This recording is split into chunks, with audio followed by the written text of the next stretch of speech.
नमस्कार, गिरीश गुप्ता के चैनल में आपका स्वागत है। तो आज हम बात करने जा रहे हैं एक इंजीनियरिंग कंपनी की जो ऑटोमोबाइल सेक्टर में काम करती है और उस कंपनी का नाम है स्टील स्ट्रिप्स व्हील्स लिमिटेड। तो जैसे आप नाम से समझ गए होंगे, ये कंपनी ऑटोमोबाइल के लिए व्हील्स बनाती है या जिसको आम भाषा में हम रिम कहते हैं, वो बनाती है। इस कंपनी के बिजनेस मॉडल का अध्ययन करने का अनुरोध हमें बुरहान खान साहब से प्राप्त हुआ है। तो कंपनी 1985 में स्थापित हुई और 1991 में इन्होंने दापार जो मोहाली के पास पंजाब में है, वहाँ पर अपना पहला प्लांट लगाया और उस पहले प्लांट में ये मारुति के लिए व्हील बनाया करते थे। 2002 में इन्होंने टू व्हीलर और ट्रैक्टर के व्हील बनाने के क्षेत्र में कदम रखा। 2007 से इन्होंने एक्स पैसेंजर कार्स के लिए एक्सपोर्ट शुरू किया और साथ ही साथ हैवी कमर्शियल व्हीकल्स के लिए भी इन्होंने व्हील्स बनाने शुरू किए। और आज ये कंपनी 10 से 30 इंच डायमीटर वाले लगभग हर श्रेणी के व्हील्स बनाती है। तो ये कार के लिए, टू व्हीलर्स के लिए, ट्रैक्टर्स के लिए, ट्रक्स के लिए, ऑफ रोड व्हीकल्स के लिए जैसे जेसीबी वगैरह, इनके लिए, और हाई स्पीड ट्रेलर और कैरेवान व्हील्स भी बनाती है जो ये एक्सपोर्ट करती है यूरोपियन यूनियन और यूनाइटेड स्टेट्स में। अब जान लेते हैं इनके बिज़नेस सेगमेंट्स के बारे में। तो देखिए, इनके जो मेन बिज़नेस सेगमेंट्स हैं वो दो हैं। शुरुआत इन्होंने जो की वो स्टील व्हील्स से की और अब वो शिफ्ट हो रहे हैं धीरे धीरे अलॉय व्हील्स की तरफ। तो जान लेते हैं स्टील व्हील्स क्या होता है, इनकी खासियत क्या होती है और ये अलॉय व्हील्स से कैसे डिफरेंट होते हैं। तो देखिए, स्टील व्हील्स जो होते हैं वो माइल्ड स्टील करके एक स्टील का टाइप होता है, उससे बना हुआ होता है। और इनकी खास बात ये होती है कि ये जो रगेड सरफेस होती है, यानी कि खड्डे हुए या इस कंकर पत्थर वाली जगह हुई, उसके लिए बड़े ही सेफ़ होते हैं, क्योंकि ये आसानी से उन झटकों को, खड्डों के जो झटके होते हैं उनको आसानी से झेल लेते हैं। इसके अलावा इन स्टील व्हील्स की जो मैन्युफैक्चरिंग होती है वो कंपैरेटिवली बहुत आसान होती है और इसी के कारण इनकी जो प्राइस होती है वो अलॉय व्हील्स की तुलना में काफ़ी सस्ती होती है। ये काफ़ी भारी होते हैं क्योंकि स्टील के बने हुए होते हैं, इसलिए जो जिन गाड़ियों में ये लगाए जाते हैं वहाँ पर जो फ्यूल एफिशिएंसी होती है या जिसको अपन माइलेज बोलते हैं या एवरेज बोलते हैं, वो एवरेज उन गाड़ियों का कम होता है। ये व्हील्स आसानी से क्रैक तो नहीं होते, लेकिन ये झटकों में बैंड होने की इनमें संभावना रहती है। और लेकिन ये जो बैंड होता है ये आसानी से किसी भी मैकेनिक के पास जाकर निकलवाया जा सकता है या इन व्हील्स को आसानी से रिपेयर करवाया जा सकता है। ये जो व्हील्स होते हैं ये बहुत ज़्यादा देखने में सुंदर नहीं होते और इसीलिए जो व्हील होता है उसके ऊपर हम एक हब कैप जो होती है वो चढ़ा देते हैं ताकि व्हील सुंदर दिखे। और इनका जो यूज़ होता है वो पुरानी गाड़ियों में या बेस मॉडल की जो कार्स होती हैं, मास प्रोडक्शन की कार्स जो होती हैं, उनमें इस्तेमाल होता है। इसके अलावा कमर्शियल व्हीकल्स में जहाँ हैवी ड्यूटी रिक्वायरमेंट होती है वहाँ होता है। और एसयूवी जो रगेड टेरेन या डिफ़िकल्ट टेरेन या जो कंकड़ पत्थर, ऊबड़ खाबड़ सतह वाली जो ज़मीन होती है वहाँ पर चलने के लिए जो गाड़ियाँ एसयूवीज़ होती हैं उनमें ये स्टील व्हील्स इस्तेमाल होते हैं।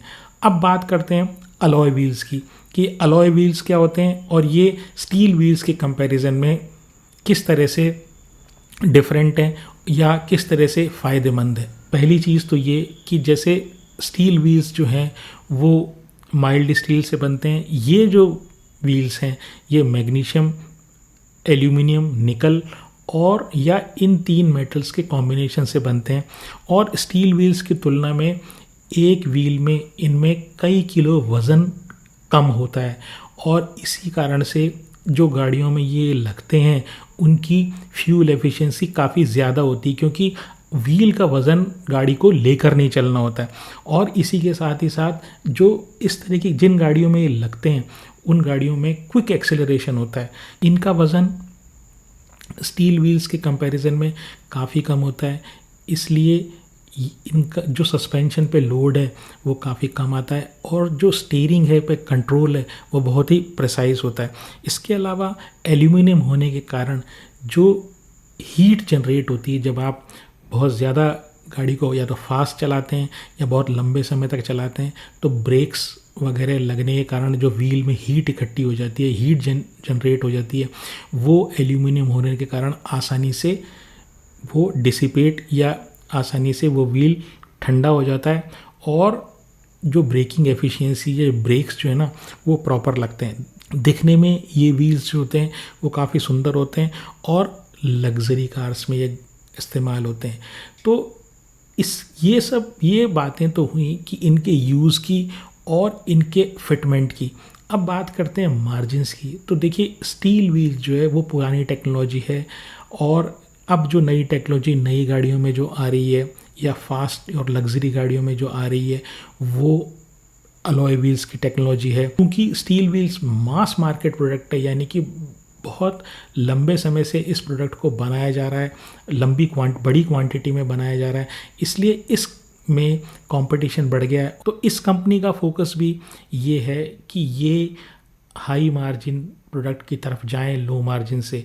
तो इन्होंने FY25 में 158 लाख यूनिट तो स्टील व्हील के बनाए और 33 लाख इन्होंने अलॉय व्हील के बनाए, जबकि पिछले साल इन्होंने 160 लाख यूनिट स्टील व्हील के बनाए थे और केवल 30 लाख यूनिट अलॉय व्हील के बनाए थे। इसके अलावा रेवेन्यू कंट्रीब्यूशन की बात करें तो FY24 में जो स्टील व्हील्स का कंट्रीब्यूशन था रेवेन्यू में वो 72% था, जो घटकर 68% हो गया FY25 में। और इसी के साथ जैसे इनका फोकस है अलॉय व्हील की तरफ, तो FY24 में जो रेवेन्यू अलॉय व्हील से 28% आता था वो बढ़कर FY25 में 32% हो गया।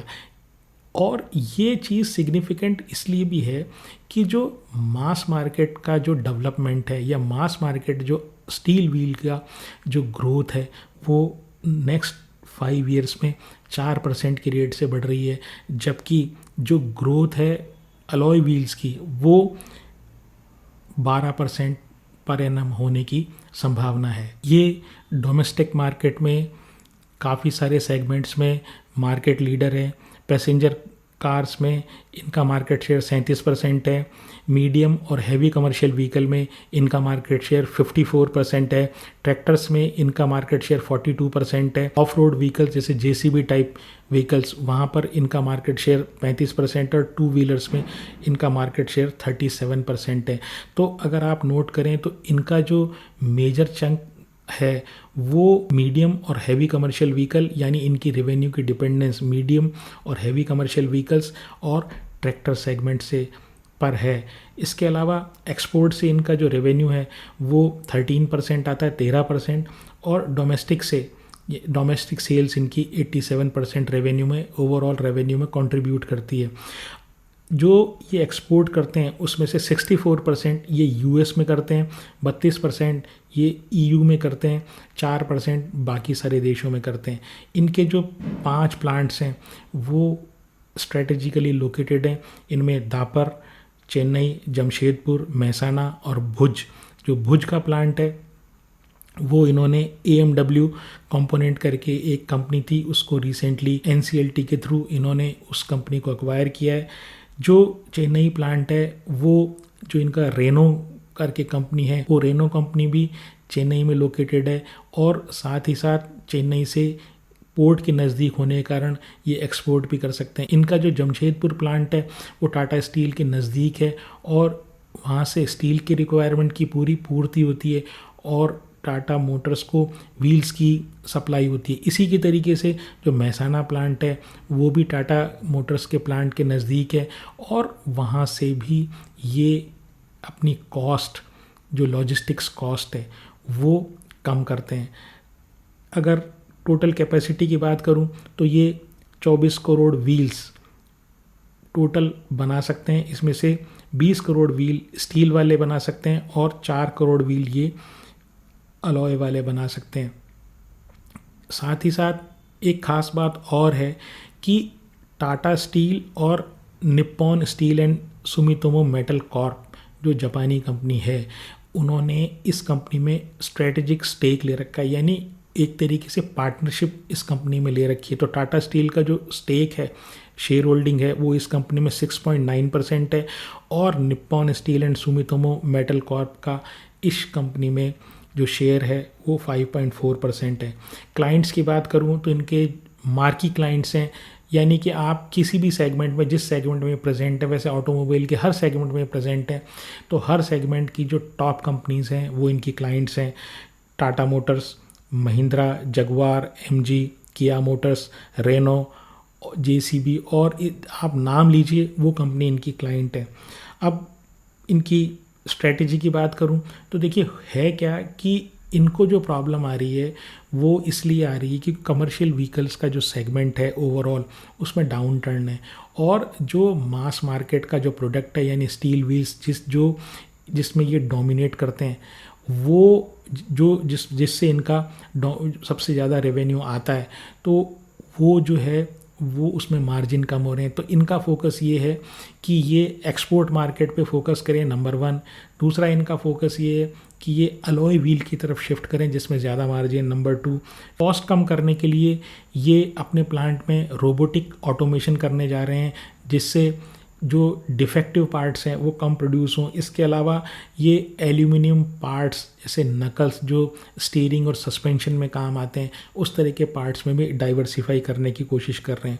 अब इनकी वीकनेस की बात करूं तो सबसे बड़ी वीकनेस ये है कि ये कंपनी कम्प्लीटली डिपेंडेंट है ऑटोमोबाइल सेक्टर से, और जैसे मैंने बताया कि इनका जो मेजर रेवेन्यू है वो कमर्शियल व्हीकल और ट्रैक्टर से आता है, और recently commercial vehicles down turn है और इस कारण से इनके रेवेन्यू पर हिट आया है। हालांकि अच्छी बात ये है कि इस साल इनका जो ट्रैक्टर से रेवेन्यू और एक्सपोर्ट से जो सेल हुई है वो कंपैरेटिवली बेटर आई है, लेकिन जियोपॉलिटिकल रिस्क और ये ट्रम्प साहब के जो टैरिफ का जो तमाशा है और उसके कारण भी ये कंपनी परेशान हो रही है, क्योंकि 64% जो एक्सपोर्ट रेवेन्यू इनका है वो यूएस से आता है। दूसरी बात ये कि रेगुलरली अपने प्लांट्स को अपग्रेड करने के लिए और नया प्लांट लगाने के लिए इनको पैसे की आवश्यकता पड़ती है, तो केपेक्स हैवी बिजनेस है ये। मार्केट कैप की बात करूं तो 4000 करोड़ का मार्केट कैप है, आरओई 14.5% है, हर 100 रुपये की इक्विटी पर 54 रुपये का इनके ऊपर कर्जा है, जिसका कारण मैंने आपको बता दिया कि केपेक्स हैवी इंडस्ट्री है। पी जो इनका है वो बहुत ही रीज़नेबल 19% है। 3 साल की सेल बिल्कुल फ्लैट टाइप है, 8% बढ़ी है। 3 साल का प्रॉफिट और भी कम बढ़ा है, 1% से बढ़ा है, लगभग फ्लैट है। प्रमोटर के पास 61% स्टेक है, एफआईआई के पास 7% स्टेक है, डीआईआई के पास 5% स्टेक है, पब्लिक के पास 27% स्टेक है। तो ये देखिए, ये जो कंपनी है ये एक बहुत ही अच्छी इंजीनियरिंग कंपनी है, लेकिन क्या है अभी ये कंपनी ट्रांसफॉर्मेशन के स्टेज में। कंपनी में बिजनेस मॉडल के पॉइंट ऑफ व्यू से, इंजीनियरिंग की पॉइंट ऑफ व्यू से या इनकी एक्सपर्टाइज़ के पॉइंट ऑफ व्यू से कोई कमी मुझे नज़र नहीं आती। मार्की क्लाइंट्स इनके हैं, बिज़नेस भी इनका चलने वाला है, लेकिन फ़िलहाल चूँकि ये कंपनी एक ट्रांसफॉर्मेशन स्टेज में है, इसलिए जब तक इसका ट्रांसफॉर्मेशन कंप्लीट नहीं होगा तब तक मुझे बहुत ज़्यादा ये उम्मीद नहीं है कि बहुत ज़्यादा रिटर्न इस कंपनी से आने वाला है। खरीदने या बेचने की शेयर में मेरी कोई राय नहीं है। कृपया अपने फाइनेंशियल एडवाइज़र से राय करके ही खरीदने बेचने का कोई निर्णय लें। यदि आपको मेरा प्रयास पसंद आया हो तो चैनल को सब्सक्राइब करें, वीडियो को लाइक करें और शेयर करें। तो आज के लिए इतना ही। नमस्कार, धन्यवाद, जय हिंद।